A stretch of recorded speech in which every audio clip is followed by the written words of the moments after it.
Hello बच्चों, कैसे हो आप सब लोग। उम्मीद करता हूँ कि आप अच्छे होंगे। मैं भी अच्छा हूँ। मैं आपका टीचर लकी। ओके, तो मैं आपको पढ़ाऊँगा कि इम्पल्स क्या होता है और मोमेंटम क्या होता है, दोनों में रिलेशंस क्या होता है। ओके बच्चों, तो आप इस वीडियो देखिए और ठीक है स्टार्ट। तो देखिए बच्चों, फर्स्ट चीज इम्पल्स। इम्पल्स देखिए, impulse is product of force and time. Okay, the force applied to over time periods create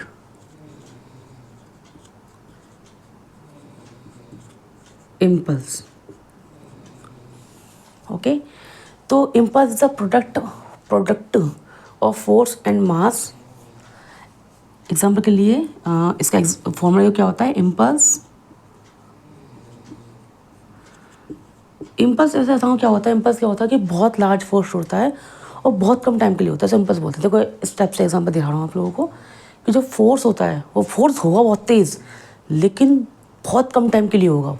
मतलब very small time, very little time, है ना, ये कह सकते हो। तो इम्पल्स क्या होता है, force is equal to force product time. ठीक है, next momentum. Momentum is mass in motion.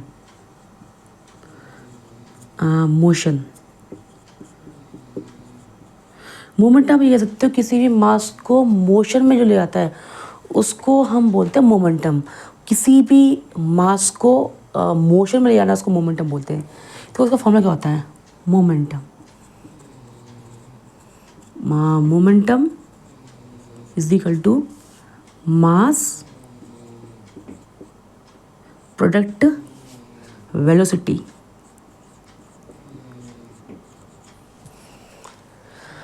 अब देखिए कि जो आपका जो मास है और वेलोसिटी को मिलाते हैं उसको मोमेंटम बोलते हैं। ठीक है ना।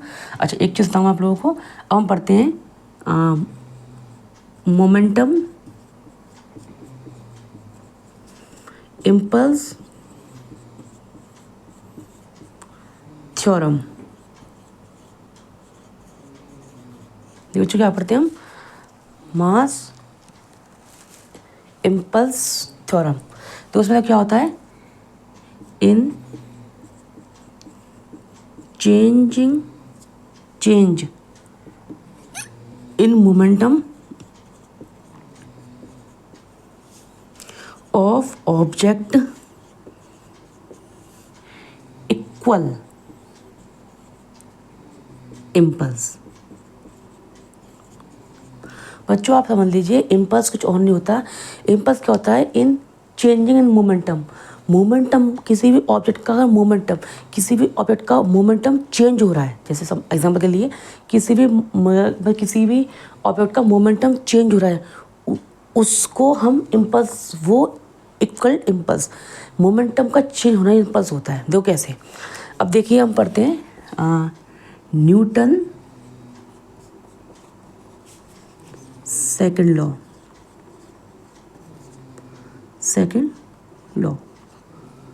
Newton second law. देखिए कैसे क्या होता है, F is equal to M A होता है।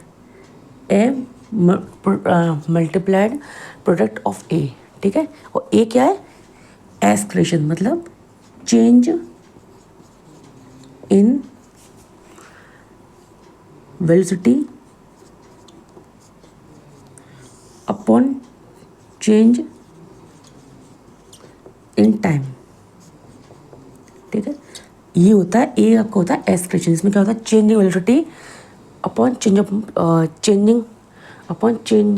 Time, changing the velocity, changing time. ठीक है ना। अब देखिए यहाँ मैं बताता हूँ स्टेप से आप लोगों को। अब देखो यहाँ पे क्या होता है कि जो एफ है, एफ यहाँ पे हमें एम कर लिया और एक यहाँ पे क्या कर लिया हम delta we upon delta T, ठीक है ना, क्या कर लिया हमने delta we upon delta T, ठीक है। अब देखो अब क्या होगा, अब देखिए ये चला जाएगा तो क्या होगा F delta V sorry delta T is equal to M product delta V. So the impulse is equal to change in momentum.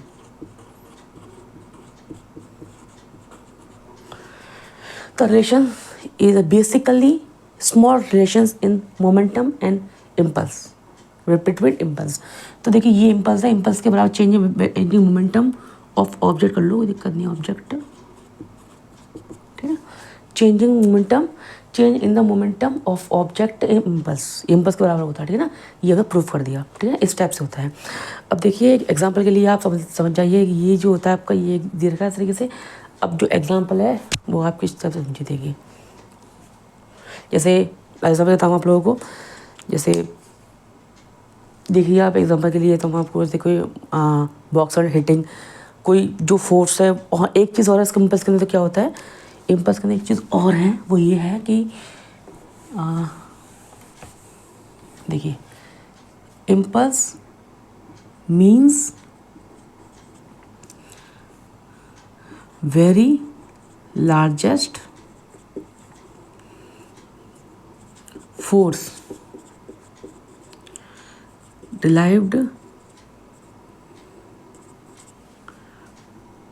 in very small time।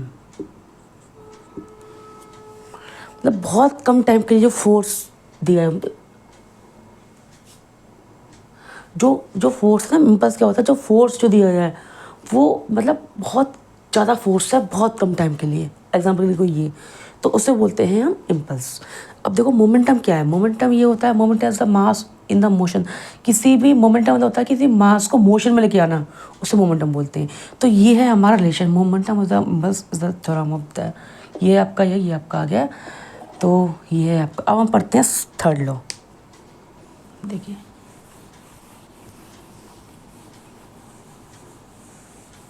देखिए Newton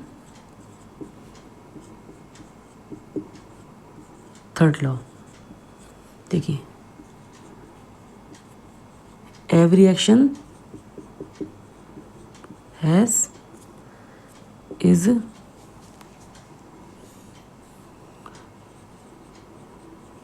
equal and opposite reaction।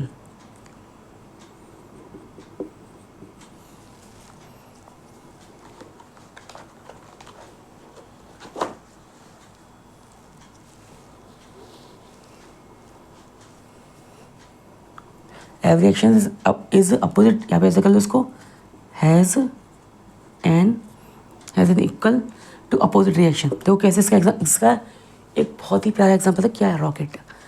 और वो rocket क्या होता है, तो ये rocket जाएगा हमें ऐसे नीचे से, मतलब हवा नीचे से गैस के पार्टिकल्स देंगे और बहुत देर से फोर्स नीचे देगा और उसके ऊपर उड़ेगा, कुछ ऐसे कह सकते हो आप। उसके अलावा F A is equal to F V, ठीक है।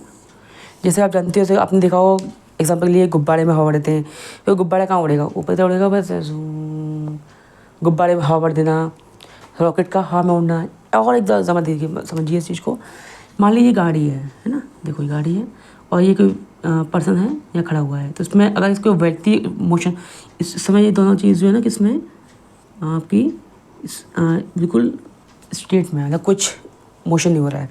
जैसे इसमें हम फोर्स लगाएंगे तो इसमें भी फोर्स लगेगा तो ये आगे बढ़ेगी किसी भी वेलोसिटी से, और इसमें फोर्स लगेगा ये पीछे जाएगा।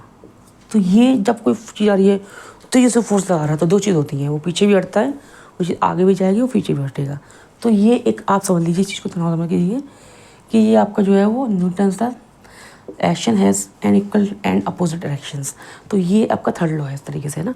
और इसके अलावा ये जो हमने बताया था इम्पल्स के बता दिया था, बट थर्ड लॉ में कुछ नहीं है, ज़्यादा टफ नहीं है, बट ये है कि जैसे आपने कोई भी चीज़ देखो, कोई भी आप देख सकते हो, आप एग्जाम्पल के लिए चल रहा है जिस तरीके से ऐसे रिएक्शंस जो होते हैं वो आपका जितने भी थर्ड लॉ के बारे में देखा है जो आपके समझ आ रहे हैं। तो ये सब कुछ बता रहा हूँ आप लोगों को, ये सब कुछ थर्ड लॉ होता है ना, किसी भी चीज़ का बिल्कुल अपोजिट रिएक्शन जो होता है। देखो इसमें लिखा हुआ every actions has an equal opposite reactions. देखो ये रॉकेट होता है, रॉकेट जोड़ता है हमें, रॉकेट जोड़ता है, इसमें से भेजे से बहुत सारी गैस निकलती है, उसमें से वो गैस का जो पार्टिकल्स वो ऊपर नीचे से बहुत तेज निकलती है, तो ऊपर की तरफ पुश करता है वो। तो ये चीज़ आपका एग्जाम्पल है न्यूटन थर्ड लॉ का। ओके, आज की क्लास इतनी होगी। Thank you.